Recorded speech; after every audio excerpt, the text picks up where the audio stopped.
Hoy vamos a concluir ya la última parte del viaje del Papa Francisco a Fátima. Va a ser la cuarta y, como os decía, la última.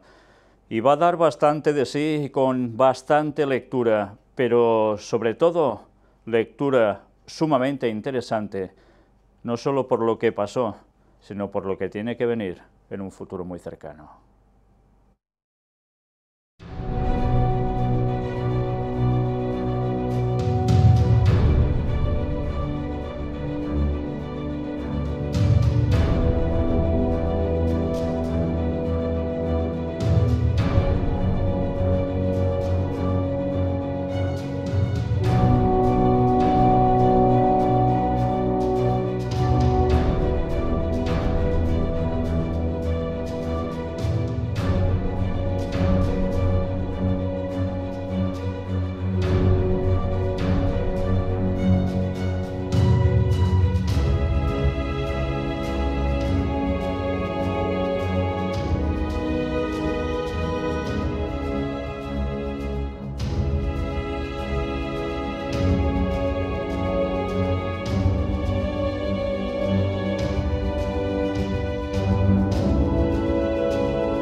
Pues damos inicio a esta última parte del Papa Francisco con una imagen de portada que en definitiva es el resumen de lo que allí fue a hacer.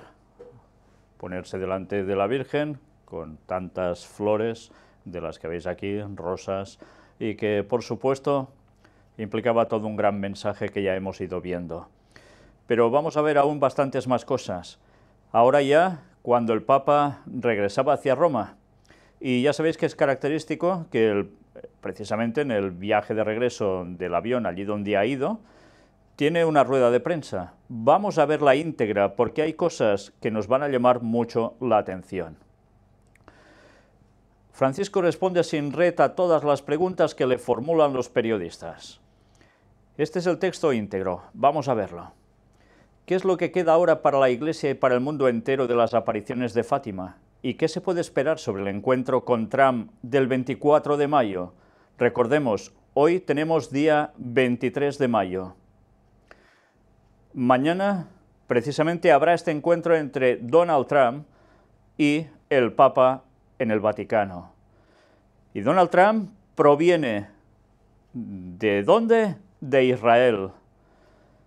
Y ha hecho cosas interesantes que veremos en las noticias de actualidad en relación con la profecía bíblica. Pero, ¿por qué toda esa gira? Ya lo veremos.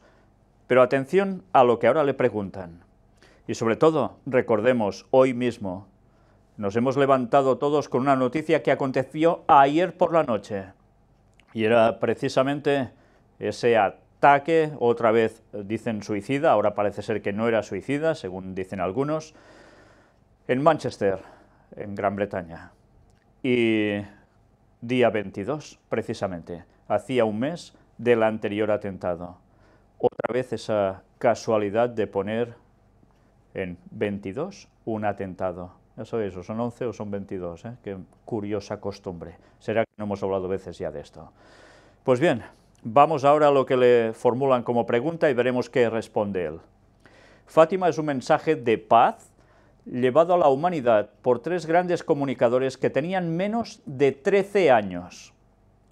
La canonización de los pastorcillos fue una cosa que al principio no estaba planeada, porque el proceso sobre el milagro procedía lentamente. Después llegaron las pericias y para mí fue una gran felicidad. El mundo puede esperar la paz. Curioso, lo que dice. El mundo puede esperar la paz. Cuando la Biblia nos dice que dirán paz, paz, y no hay paz. Y con todos yo hablaré de paz. Antes de abordar el vuelo en Roma, recibí a los científicos de diferentes religiones que participaron en un congreso en el Observatorio Vaticano. Un ateo, sin decirme de qué país venía, me saludó así: yo soy ateo, le pido un favor, dígale a los cristianos que amen más a los musulmanes. Este es un mensaje de paz. Bueno, ya veis qué va introduciendo aquí. Unos y otros, todos van a ir juntos por el mismo rasero, y el Papa, en tema científico, también está acoplando allí hasta los mismísimos ateos. Y, cómo no, esa situación entre mundo islámico y mundo cristiano, entre comillas, con esas tensiones, esas guerras y demás, pues la gente busca esa paz, la necesita. En fin, el ecumenismo viene servido, sobre todo cuando haya una cierta aparición, aún más.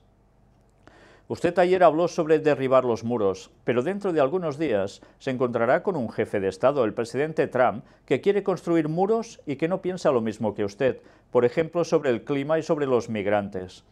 A pocos días de esta audiencia, ¿cuál opinión tiene sobre las políticas del presidente estadounidense y qué espera del encuentro con él? Nunca me hago un juicio sobre una persona sin escucharla, creo que no lo debo hacer. De nuestro coloquio saldrán las cosas, él dirá lo que piensa y yo diré lo que pienso. Sobre los migrantes, ustedes saben muy bien qué pienso yo. Siempre hay puertas que no están del todo cerradas. Hay que buscar las puertas que por lo menos estén un poco abiertas. Hay que entrar y hablar sobre lo que existe en común y seguir adelante paso a paso. La paz es artesanal, se hace cada día.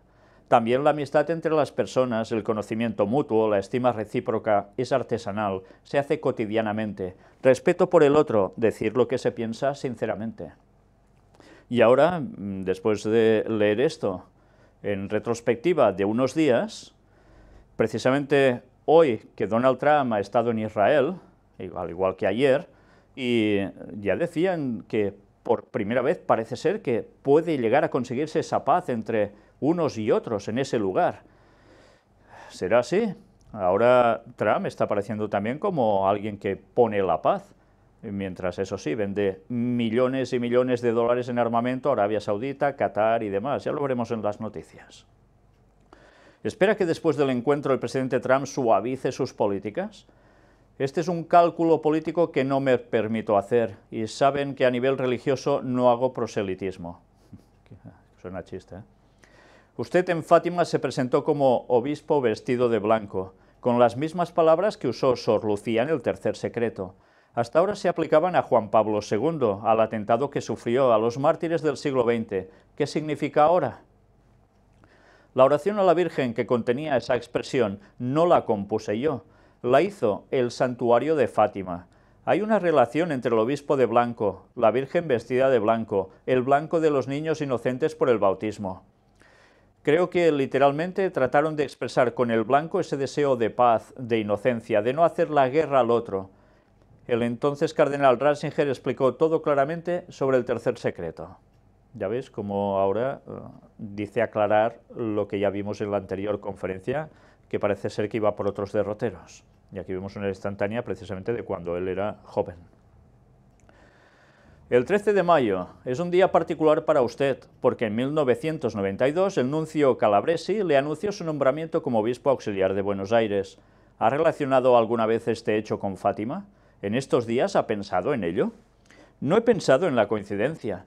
Solamente ayer, mientras rezaba delante de la Virgen, me acordé de que el 13 de mayo de hace 25 años recibí la llamada del nuncio que me anunciaba el nombramiento. A la Virgen le pedí perdón por mis errores y también por mi mal gusto al elegir a la gente. Qué casualidad que todo vaya siendo en días 13, ¿eh? La fraternidad San Pío X tiene una gran devoción por Fátima. Se habla de un acuerdo en breve y algunos se imaginaban un anuncio hoy. ¿Se llevará a cabo este acuerdo? ¿Y cuál es para usted el sentido de esta reconciliación? ¿Volverán con triunfalismo? Descartaría cualquier forma de triunfalismo. Hace algunos días, la Feria 4, el Congreso de la Congregación para la Doctrina de la Fe, estudió un documento y este texto todavía no me ha llegado. Las relaciones actuales son fraternas. El año pasado di la dispensa para la confesión a todos sus sacerdotes y una forma de jurisdicción para los matrimonios. Pero ya desde hace tiempo para sus problemas, para los casos que deben ser resueltos por la Congregación para la Doctrina de la Fe, por ejemplo, los casos de abusos, los están sacando adelante con los dicasterios vaticanos. Con Monseñor Fellay tengo una buena relación, he hablado varias veces con él. A mí ni me gusta apresurar las cosas, sino caminar y caminar, luego se verá. Para mí no es un problema de vencedores o vencidos, sino de hermanos que dan pasos adelante. Fijaos una vez más cómo va hacia el ecumenismo con estas personas que no están en la misma sintonía que el Vaticano exactamente. ¿Evangélicos y católicos pueden hacer un trayecto juntos? ¿Podrán participar en la misma mesa eucarística? Se han dado grandes pasos. Pensemos en la declaración sobre la justificación. Desde aquel momento el camino no se ha detenido. El viaje a Suecia fue muy significativo. ¿Os dais cuenta cómo todos los viajes están más que bien planificados para ir buscando un objetivo? Es paso a paso lo que él está diciendo, y lo están haciendo muy bien. También por el ecumenismo del camino, del caminar juntos con la oración, con el martirio, con las obras de caridad y misericordia. Y allí Cáritas luterana y católica hicieron un acuerdo para trabajar juntos. Dios es el Dios de las sorpresas, no debemos detenernos nunca, debemos rezar juntos, ofrecer testimonio juntos, hacer las obras de misericordia juntos, afirmar que Jesús es el único Salvador y que la gracia solo viene de Él. Los teólogos seguirán estudiando, nosotros seguimos adelante con el camino. Una vez más, el ecumenismo trabajándose a la perfección. Y además por la ayuda a los demás, cómo no, a los necesitados. En Fátima hemos visto un gran testimonio de fe popular, la misma que se ve en Medjugorje. ¿Qué piensa sobre las apariciones y sobre el fervor religioso que han suscitado, puesto que decidió nombrar a un obispo delegado para los aspectos pastorales? Ya sabéis que allí también se habla de apariciones. Todas las apariciones o las presuntas apariciones pertenecen a la esfera privada, no son parte del magisterio público ordinario. Para Medjugorje, Benedicto XVI instituyó una comisión presidida por el cardenal Ruini. Yo recibí el resultado. Estaba compuesta por buenos teólogos, obispos y cardenales. La relación de la comisión es muy buena. Había algunas dudas en la Congregación para la Doctrina de la Fe y el dicasterio consideró oportuno enviarle a cada uno de los miembros de la Feria 4, la reunión mensual de la Congregación, toda la documentación, incluso los pareceres contrarios a la relación Ruini. Yo recibí la notificación un sábado ya tarde. No me pareció correcto. Era como subastar la relación Ruini, que está muy bien hecha. El domingo por la mañana, el prefecto de la Doctrina de la Fe recibía una carta en la que le pido que envíe a la Feria 4 esas opiniones en contra, que me las envíe a mí personalmente. Estos pareceres fueron estudiados, todos, subrayo, todos. La relación Ruini afirma que hay que distinguir las primeras apariciones, cuando los videntes eran chicos, y dice que hay que seguir investigando esas. Sobre las presuntas apariciones actuales, la relación presenta sus dudas. Yo personalmente soy más malo, prefiero a la Virgen Madre que a la Virgen que se vuelve encargada de una oficina de telégrafos y envía un mensaje cada día. Y estas presuntas apariciones no tienen tanto valor, esto lo sigo como opinión personal. Hay quienes piensan que la Virgen dice: venga, en ese día tal, a tal hora, le voy a dar un mensaje a ese vidente. Luego, tercer punto, está el hecho espiritual y pastoral, el nudo de la relación. Gente que se convierte, que encuentra a Dios, que cambia de vida. Y esto no gracias a una varita mágica. Este hecho no se puede negar. Ahora, para ver esto, nombré a un buen obispo, Monseñor José, que tiene experiencia para ocuparse de la parte pastoral. Al final se dirá algo. ¿Os dais cuenta? Ellos, en definitiva, no se muestran diciendo esas apariciones son totalmente ciertas, puede ser las primeras sobre todo que fueran así, las posteriores están más en duda, pero es innegable, hay conversiones, hay cambios. ¿Y por qué? Pues que se producen porque la gente va a esos lugares, invoca a la Virgen de tal lugar y son sanados milagrosamente. Y también se convierten espiritualmente. Bueno, pues aparte de esto, están recibiendo muchísimo dinero con todo ese movimiento de gente que va a estos lugares en peregrinación, pues evidentemente ya les va bien. No terminan de declararse de una forma u otra aún, pero mientras van haciendo, eso siempre les conviene, ¿verdad? Y la gente, ¿qué está haciendo? Convirtiéndose a través de ¿qué? De sensaciones, de sentimientos, de emociones. Evidentemente, Satanás trabaja muy bien en ese aspecto. ¿Por la doctrina? Evidentemente no. Claro, a Satanás la doctrina, ¿cómo que no? Las ONG que salvan a los migrantes en el Mediterráneo han sido acusadas de contubernio con los traficantes de hombres. ¿Qué piensa? Leí en el periódico que existía este problema, pero todavía no conozco los detalles. Por esto no puedo expresar opiniones. Espero que sigan adelante y que surja toda la verdad. Bien, esto lo vamos a tratar en las noticias de actualidad. Se ha destapado que hay ONGs que trabajan también acusadas de complicidad con esa mafia de traficantes de hombres que huyen de sus países, o no, pero que van hacia Europa buscando, teóricamente, todos una vida mejor. Y a partir de aquí, ahora se destapa que hay ONGs que tienen esos tratos de cobro con mafias. Y claro, nadie sabía nada, ¿eh? Hasta ahora se ha destapado qué cosas. Bueno, él dice que no sabía nada de esto. Mary Collins es el último miembro que ha renunciado a la Comisión para la Tutela de los Menores y explicó que lo había hecho porque los oficiales en el Vaticano no ponían en práctica los consejos de la Comisión. ¿De quién es la responsabilidad? ¿Qué se está haciendo para que se pongan en práctica? De esto estuvimos hablando también, de esta señora que renunció a estar en esos procesos que se están haciendo para ir contra las agresiones por parte de gente del clero hacia, en tema sexual, sobre todo, hacia los indefensos en un principio. Bien, pues esa señora se hartó de ver que no se avanzaba y se fue, aunque dijo que seguiría colaborando, etcétera, etcétera. Pues mirad ahora la respuesta a todo esto. Mary Collins me explicó bien la cosa. Hablé con ella, una buena mujer. Seguirá trabajando en la formación con sacerdotes sobre este punto. Hizo esta acusación y tiene un poco de razón, porque hay muchos casos retrasados. Retrasados porque se amontonaban ahí. En este tiempo se tuvo que hacer la legislación. Hoy casi en todas las diócesis hay un protocolo que seguir. Los informes se hacen bien, es un progreso grande.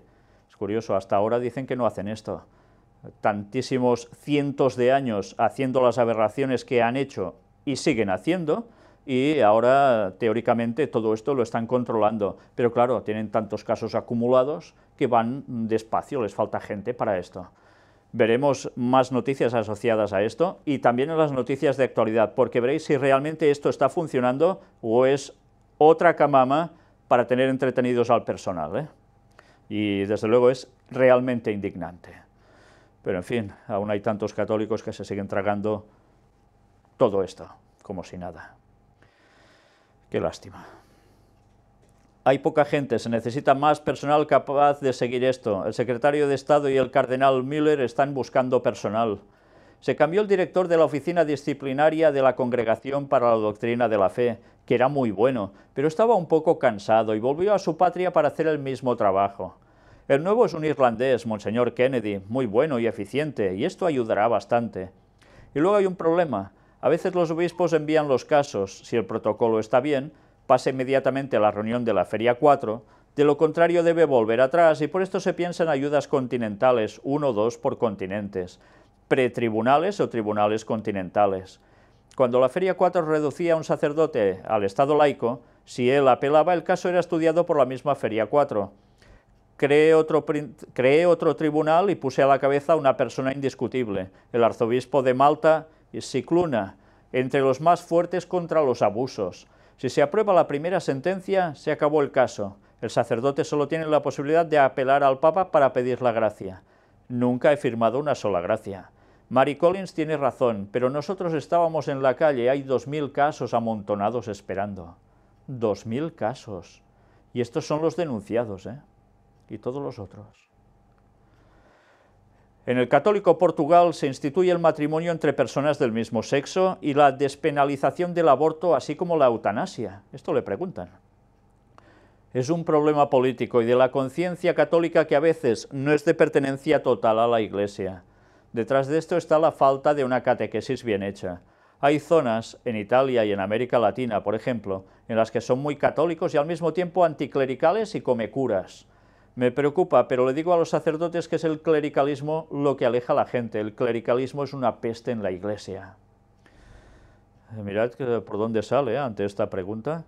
Y lo curioso es que está hablando de un país donde el presidente es precisamente un católico fiel servidor del Papa, entre otras cosas.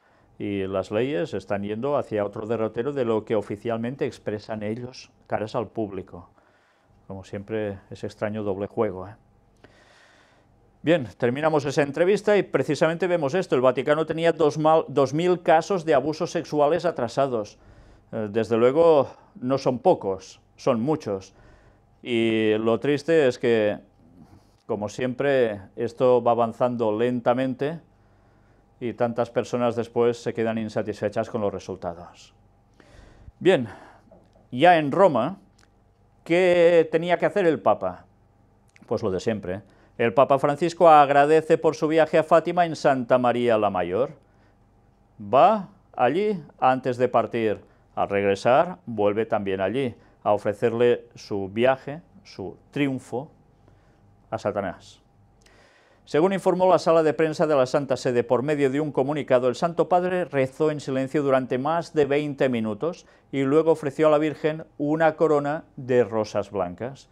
Ya estuvimos viendo de dónde viene toda esta cuestión, ¿eh? Las rosas blancas, ya lo veis, asociado todo a Fátima, asociado por tanto a los 13 y a tanta cosa más. Regina Caeli, canonización de Francisco y de Jacinta de Fátima, una llamada al cuidado de los niños. ¿Y qué sucedió? Pues mirad esto, ayer por la tarde volví de mi peregrinación a Fátima, saludemos a la Virgen de Fátima. Primero ya veis que la despidieron con pañuelitos blancos, ¿eh? Lo recordáis bien esa imagen, ¿eh? Pues ahora saludemos a la Virgen de Fátima.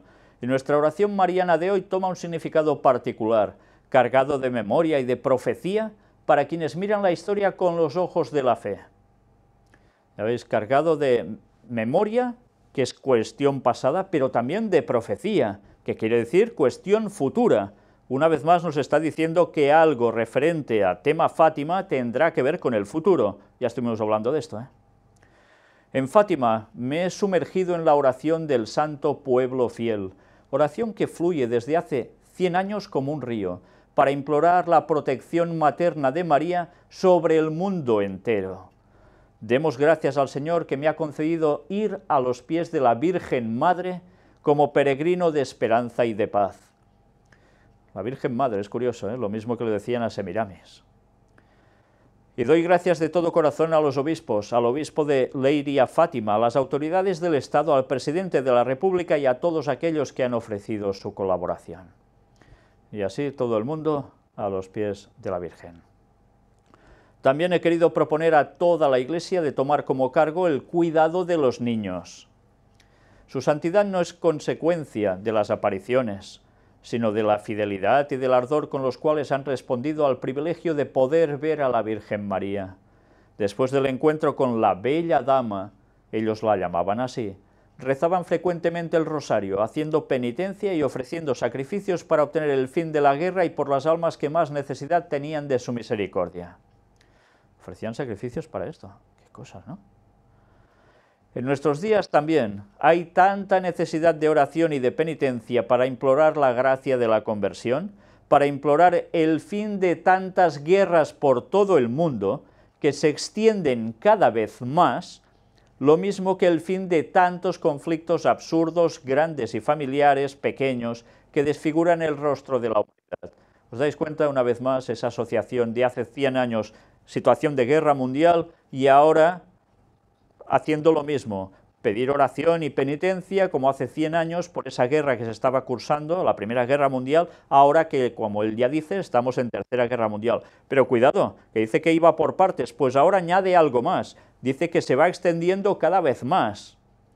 Atención, porque está diciendo el cumplimiento de Daniel 11, versículos finales, que tantas veces hemos dicho y que aún hay tanta gente, y por desgracia tantos adventistas que siguen desechando. En sus propias palabras se denota que la interpretación profética que dijimos es totalmente correcta, tal como tenían los pioneros adventistas, que por desgracia ahora han desvirtuado los nuevos que van subiendo a dirigir las situaciones en plan teológico, y que el pobre pueblo que no sabe nada de esto porque se han ido incorporando, se quedan sin luz respecto a los tiempos actuales y sin saber que esto señala que Cristo vuelve muy, pero que muy pronto. Dejémonos guiar por la luz que viene de Fátima, que el corazón inmaculado de María sea siempre nuestro refugio, nuestro consuelo y el camino que nos conduce a Cristo. ¿Así? ¿Desde cuándo necesitamos todo eso para ir a Cristo? Increíble.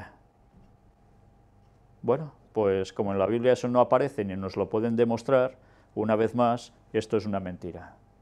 Así de claro. Bíblicamente esto es mentira. Que sea tradición de la Iglesia y que se incorporó posteriormente, muy bien, pero esto no es bíblico, es antibíblico por excelencia. Una vez más, a ver si despertamos, que ya va tocando. Que lo que nos estamos jugando es la salvación y no podemos perder el tiempo con cosas falsas. Noticias complementarias a todo esto. Atención, porque esto no es de ahora, tiene años. Murió Sor Lucía, la última testigo de las apariciones de Fátima. Y mirad qué curioso, porque este artículo estaba escrito el 13 de febrero de 2005.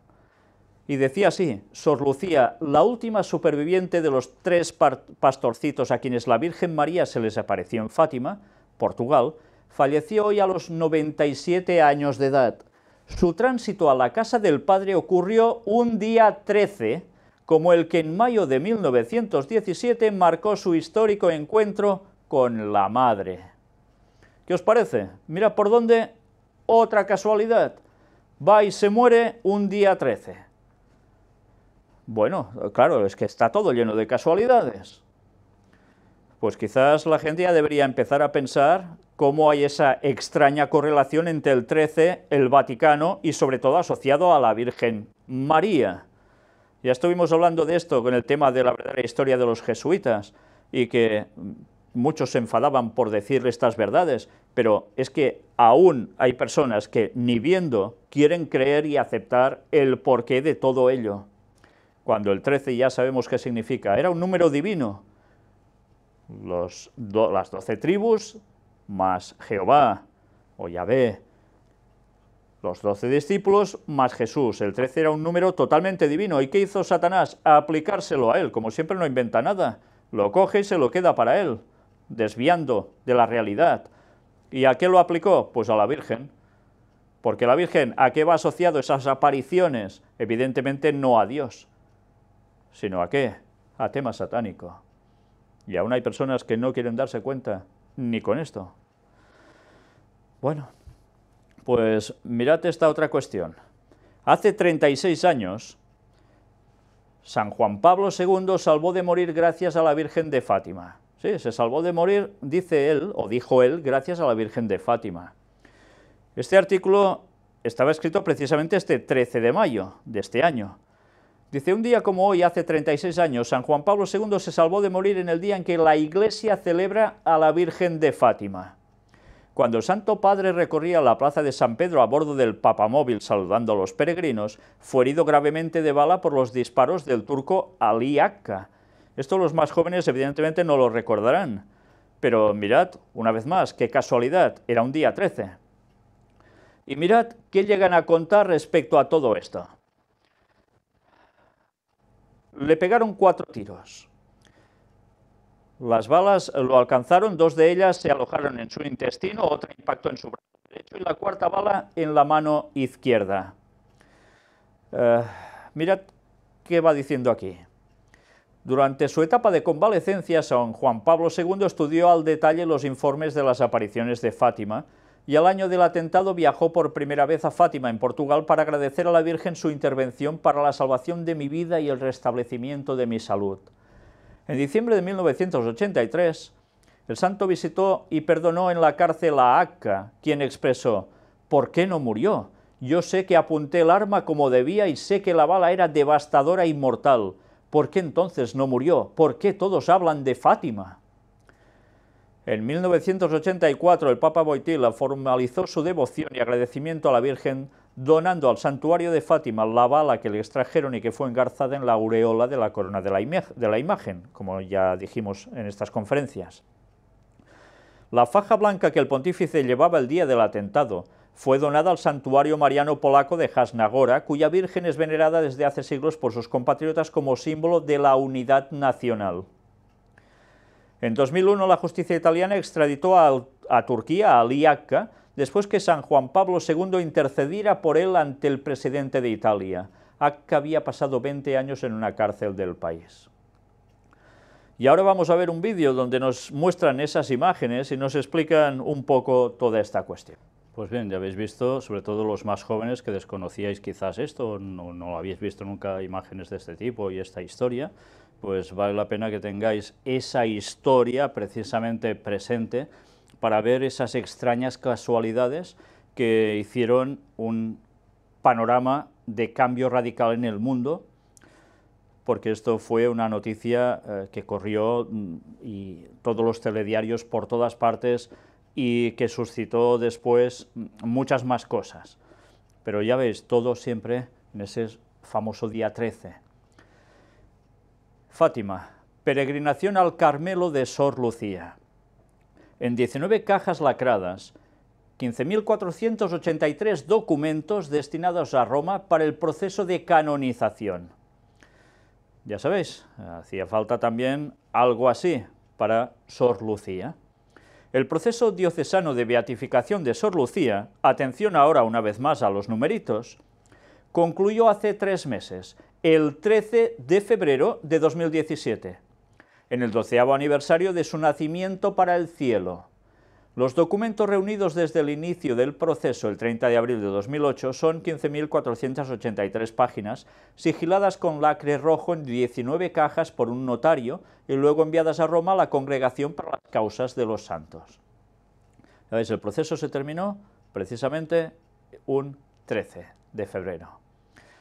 ¿Y qué quiere decir esto? Si hace 12 años de ese nacimiento para el cielo, para que la canonizaran, ¿será que el próximo año, en 13, también de algún mes parecido, o por ahí, se va a producir eso oficialmente?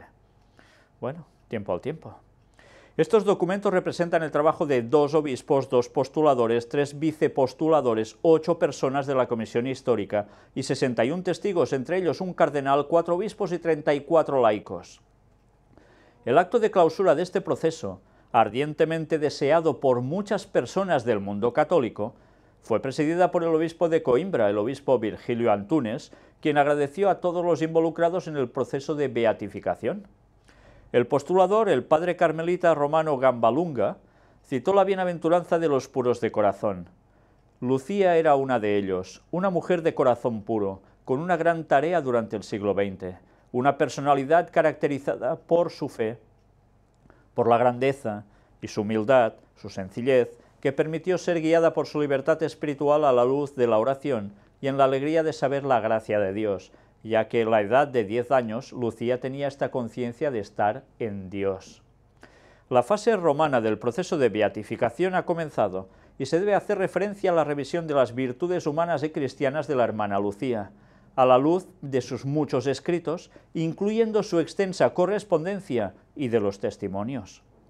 Si la revisión concluye con un decreto aprobado por el Papa que reconoce el carácter heroico de sus virtudes, ella será proclamada venerable.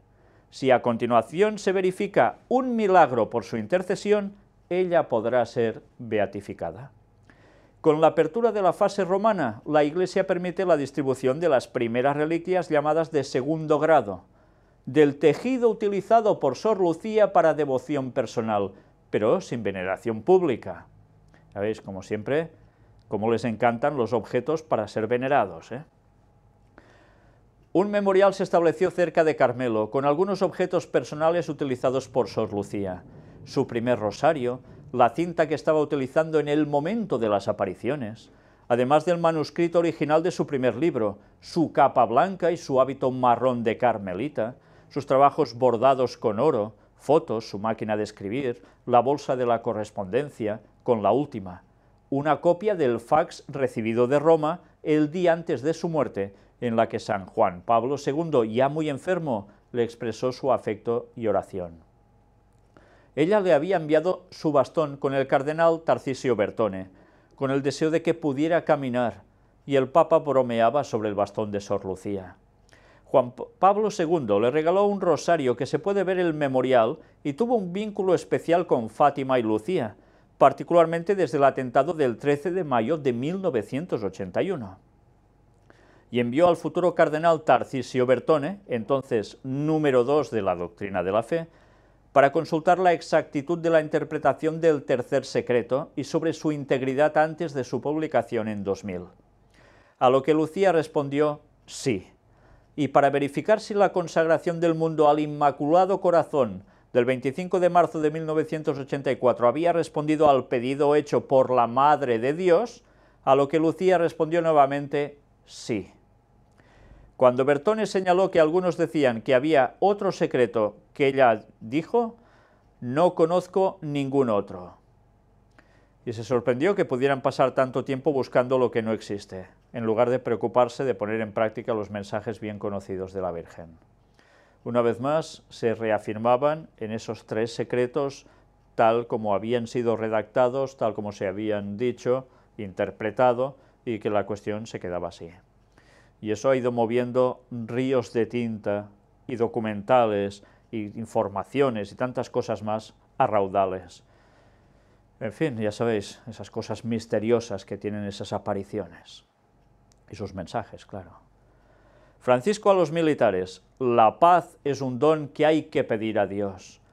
Mensaje a la 59 Peregrinación Militar Internacional de los Capellanes Militares Católicos del 19 al 21 de mayo en Lourdes.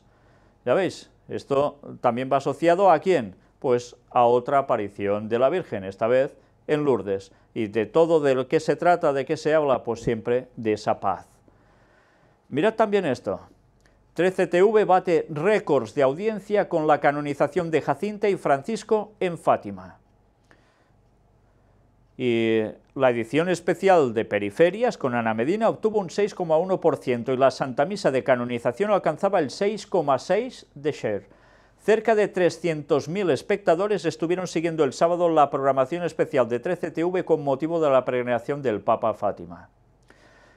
¿Cuánta gente, sin saber la verdad, está siendo arrastrada a todos los conocimientos de esos misterios de Babilonia y creen tan inocentemente que eso viene todo de parte divina? Una lástima. Si toda esta gente supiera la verdad, ¿cuántos de ellos reaccionarían y dirían: ¿qué hacemos aquí? ¿Qué estamos creyendo? Por desgracia, yo diría que muchos de ellos no tienen ni idea. Claro que la culpa es nuestra por no decir las cosas suficientemente, ampliamente, para que todo el mundo se entere y se haya enterado ya.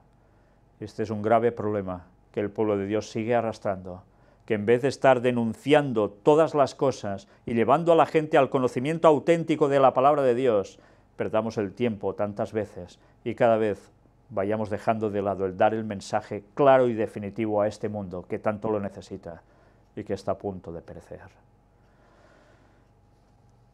Podemos decir, claro, ellos también pueden tener su Biblia y pueden leerla. Los católicos normalmente no están educados para leer la Biblia, estudiarla a fondo. Están educados para creer lo que les dicen sus dirigentes. Por desgracia, lo mismo está pasando ya en el mundo protestante. Cada vez sus Biblias son menos leídas, y ya no digamos también en el mundo adventista. Es una auténtica pena. Cualquier persona debería afianzarse plenamente en los textos de la palabra de Dios y dejarse de tradiciones, dejarse de perder el tiempo, dejarse de hacer caso a dirigentes que los llevan a la perdición. Si ellos mismos oraran y pidieran a Dios iluminación en el conocimiento de su palabra, de cuántos errores se saldrían. Ahora vamos a ver otra cuestión, y en México. Gobernador mexicano consagra su estado a Dios. Durante una ceremonia religiosa, el gobernador de Guanajuato, Miguel Márquez Márquez, se encomendó a Dios y pidió perdón por sus errores en la gestión de su estado azotado por la violencia. Durante la celebración religiosa con motivo de los 100 años de la aparición de la Virgen de Fátima, en la entidad y frente a un séquito de 2.500 personas, este gobernador encomendó a Dios el futuro de este estado mexicano. Ya veis, Fátima trasciende mucho más allá, incluso en tierras conocidas como guadalupanas. Ya estuvimos hablando también del fenómeno de la aparición de la Virgen de Guadalupe. Entrego a Dios y a su divina voluntad todo lo que somos y todo lo que tenemos en este estado. Al hacer esta consagración de manera humilde reconozco y pido perdón por las fallas que he tenido en mi pasado, aseguró el gobernador Márquez. Actualmente el estado de Guanajuato tiene los niveles más altos de inseguridad y violencia de toda su historia. Y en fin, aquí se van dando datos de cómo está el panorama en ese lugar. Vamos a ver el vídeo porque ha sido muy criticado. ¿Cómo un político puede estar haciendo esto cuando teóricamente Iglesia y cuestión política deberían ir al margen? Pues bueno, lo hizo. Y mirad en las imágenes, en distintas tomas, y que es muy interesante estar atento a esas tomas, porque los movimientos dicen mucho. Pues ya veis, todo tiene que ver con María Santísima, eso sí, todo tan asociado a lo divino. Bueno, la intención parece ser muy buena, la lástima es que no se están haciendo las cosas del modo correcto. Si la gente fuera educada en cualquier lugar a estudiar la palabra de Dios, comprendiéndola bien, se dejarían de muchas cosas que hacen mal en esta vida a ellos mismos y a otros, y se dedicarían de verdad a hacer las cosas tal como Dios quiere. Pero ya sabéis, todo ha ido cambiando. ¿Y estas cosas para qué van a servir? Evidentemente para que haya una tendencia hacia la religiosidad, pero por desgracia no a la parte buena, sino a la parte, una vez más, del enemigo, que seguirá embaucando a la gente con sus apariciones y de lo que se trate, que tenga que ver relacionado, para ir apartando a la gente de la verdad del Señor y de esperarle bien pronto. Concluyendo ya, unas fotos diversas. Si os habéis fijado, la imagen que tengo a mi espalda es de una señora en penitencia. Miradla, va arrastrándose de rodillas, como se dice por aquí, a cuatro patas. ¿Por qué? En un largo camino va recorriendo todo así, no sobre sus pies. Pero no fue la única persona. Pero bien, mirad aquí ese recibimiento tan feliz y alegre por parte del presidente de la República Portuguesa. Y esto es una de esas imágenes que se repetía continuamente, ya lo veis, gente de rodillas, descalzos, arrastrándose, algunos como podían, otros apoyados en otras personas, sufriendo, pasándolo mal, haciendo penitencia, porque eso es lo que les enseña la Iglesia Católica, como si ganarse el favor divino tuviese que pasar por martirizarse. Qué desgracia de enseñanzas que han llevado a tantas gentes durante tantos siglos a lo que no toca. Incluso ya veis, con muñequitos en la mano. Muñequitos que evidentemente ya sabéis a qué se refieren. Y los rosarios, por supuesto. Por un lado esta señora, por el otro, ya veis, qué otra imagen, la de atrás. Aquí igual. Más de lo mismo, ya veis cómo, hasta qué niveles.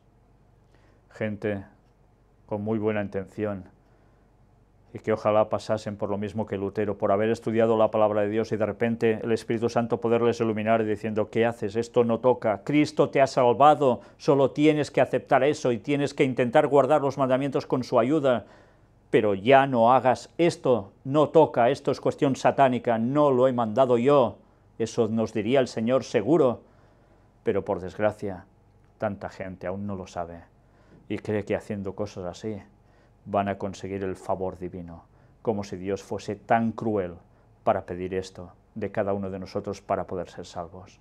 ¿No pagó bastante su Hijo muriendo en la cruz por nosotros? ¿Aún hace falta esto? Mirad aún más instantáneas, con caras de pasarlo mal, algunos de ellos, por supuesto.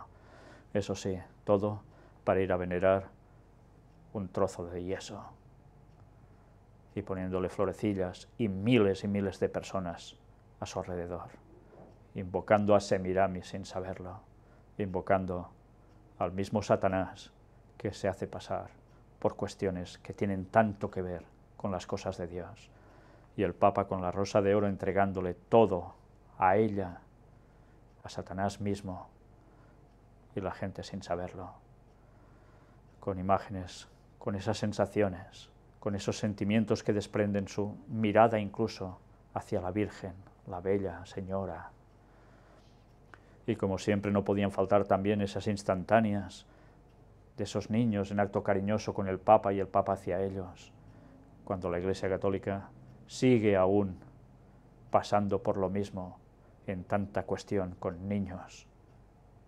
Siempre, cada semana, más de lo mismo, y en cambio, tanta gente sigue aún como si nada. Y esa imagen que comentábamos, ¿sabéis? Una persona, le agradezco mucho porque me pasó una imagen que se parece muchísimo, prácticamente igual a esto, en un vídeo que estuvo circulando por internet, hecho de dibujos animados, que hacía referencia al sistema del nuevo orden mundial y que aparecía también entre una multitud y un caos, un ser que ascendía así igual como aparece aquí.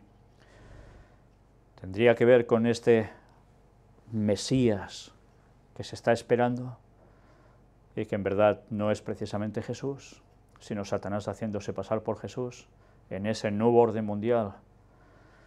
Ahí queda esto. Pero qué curioso que esté fuera de la cruz como ascendiendo, en cambio con esa misma posición. Y una vez más también esto, recordemos, el sol, el emblema del sol, como siempre, ese culto pagano disfrazado de cristianismo bajo que Cristo es el sol de justicia y con eso se cubre todo, cuando en verdad todo este proceder de este Señor que veis en imagen, al igual que el resto de papas de la historia, ha tenido que ver con esos misterios de Babilonia, donde todas estas cuestiones ya estaban en plena vigencia. Y como siempre, todo a los pies de Satanás. Y en los niños utilizados para conseguir que tantas personas, en vez de ir a Dios, vayan al otro lado. Que el Señor nos ayude a seguir diciendo las cosas, las verdades tal como son, mostrando con la palabra de Dios la auténtica realidad, para que el mundo salga del gran engaño que le está preparando Satanás en breve. Esa aparición simulando ser de él mismo el propio Jesús. Pero antes va a haber otras apariciones espectaculares, mientras habrá ecumenismo, todo propiciado y trabajado por ellos durante siglos, y tanta gente cayendo en la trampa. La gente ya va siendo hora que conozca la verdad, que guarde los mandamientos de Dios, incluido el sábado, que se deje de idolatrías, tal como relata el segundo mandamiento del Decálogo, y que abrace con todas sus ganas a Jesús como nuestro único Salvador, y dejándonos de falsas historias. Maranata, el Señor viene en 2031. Que Dios os bendiga.